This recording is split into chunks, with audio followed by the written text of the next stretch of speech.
Hi! Hello! నమస్తే అండి. Welcome back to my channel Soumya Katuri. మళ్ళీ కొత్త వంటకంతో మీ ముందుకు వచ్చేసాను. అదే ఎంతో ఫేమస్ అండ్ హెల్తీ పెరుగన్నం, కర్డ్ రైస్. ఎవరికైనా ఇంట్లో పెరుగన్నం చేసుకోవాలంటే ఏముందిలే పెరుగేసుకొని అన్నం కలిపేస్తే అయిపోతుంది అని అంటారు. కానీ కాదండి. ఈ ప్రాసెస్‌లో గనుక మీరు పెరుగన్నం చేసుకొని తింటే కడుపుకి ఎంతో చలువ, ఎన్నో ఆరోగ్య ప్రయోజనాలు ఉంటాయి. ఫస్ట్ దానికి కావాల్సింది రైస్ ఒక హాఫ్ అన్ అవర్ నానబెట్టేసుకొని తర్వాత మెత్తగా కుక్ చేసుకోవాలి. తర్వాత కుక్ చేసుకున్న అన్నాన్ని ఇలా ఒక గిన్నెలో కానీ ఏదైనా బౌల్ పెద్ద వెడల్పు దాంట్లో వేసుకొని కొంచెం లైట్‌గా చల్లారితే చాలు. చూడండి నేను వీడియోలో చూపిస్తున్న విధంగా మెత్తగా కుక్ చేసుకోవాలి. దాని తర్వాత కొన్ని మిరియాలను తీసుకొని మెత్తగా దంచుకోవాలి. ఆర్ మీ ఇష్టం మిక్సీలో కూడా గ్రైండ్ చేసుకోవచ్చు. ఆల్రెడీ మిరియాల పొడిని వేయొద్దు. ఫ్రెష్ మిరియాలు తీసుకొని దంచుకుంటే చాలా బాగుంటుంది ఘాటు అనేది. తర్వాత జీలకర్ర, మెంతులు, ఆవాలు, మినపప్పు అన్నీ ఆయిల్ వేసుకొని ఒక పోపు గిన్నెలో అవన్నీ వేసుకొని చిటపటలాడే వరకు వెయిట్ చేయాలి. దాని తర్వాత నా ఛానల్ని మొదటిసారి చూస్తున్న వారైతే please like, share and subscribe చేసి నన్ను సపోర్ట్ చేయండి. దాని తర్వాత వీడియోలోకి వెళ్ళిపోదాం. కరివేపాకు, ఎండుమిర్చి, ఆవాలు, జీలకర్ర చిటపటలాడిన తర్వాత నెక్స్ట్ కరివేపాకు అండ్ ఎండుమిర్చి కూడా చిటపటలాడే వరకు బాగా ఫ్రై అయ్యే వరకు వెయిట్ చేయాలి.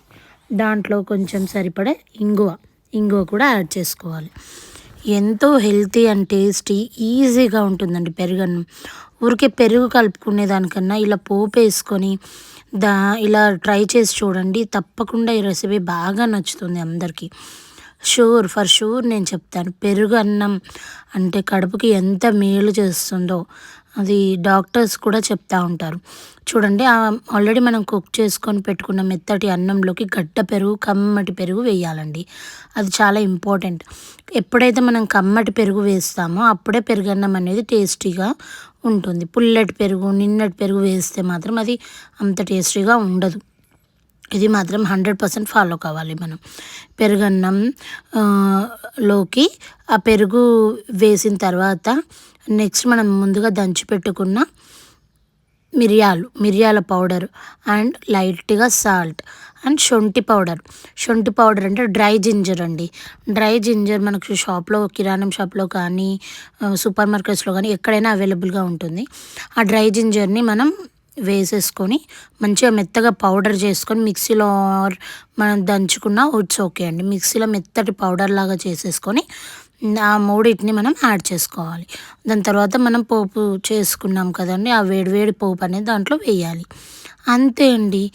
ఎంతో టేస్టీ అండ్ హెల్తీ, ఈజీగా టేస్టీగా ఇలా ఇంట్లో చేసుకొని మనం కడుపులో తింటే కడుపుకి ఎంతో చలువ, ఎంతో మేలు చేస్తుందండి.